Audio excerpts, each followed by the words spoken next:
जब धरती पर अवतरित हुआ प्रकाश बुद्ध का जन्म बहुत समय पहले की बात है। हिमालय की गोद में बसा एक सुंदर राज्य था कपिलवस्तु।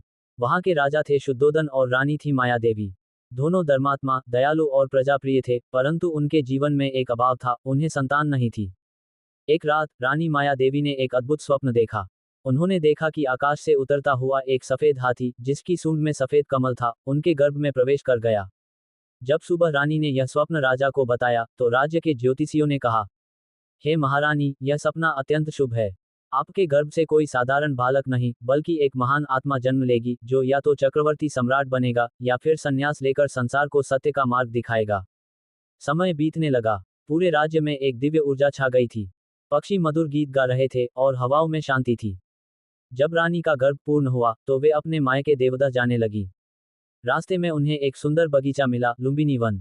चारों ओर खिलते फूल, सुगंध और शीतल वायु, जैसे प्रकृति खुद किसी दिव्य घटना की प्रतीक्षा कर रही हो। रानी ने एक अशोक वृक्ष की डाली पकड़ी और वहीं एक दिव्य बालक का जन्म हुआ। जैसे ही बालक धरती पर आया, धरती हिली, कमल खिले और आकाश से पुष्पों की वर्षा होने लगी।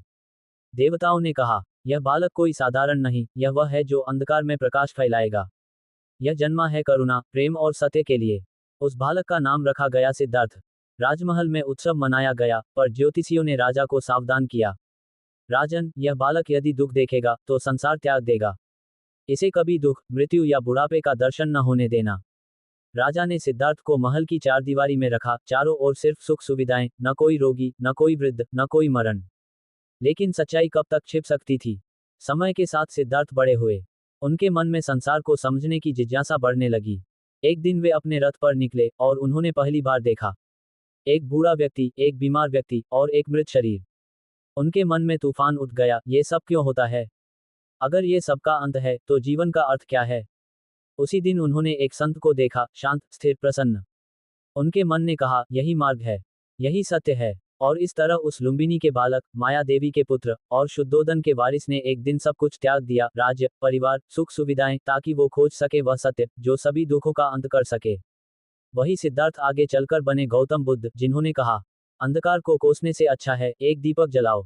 और आज, हजारों साल बाद भी, वह दीपक अब भी जल रहा है, हर उस दिल में जो सत्य और करुणा के मार्ग पर चलता है।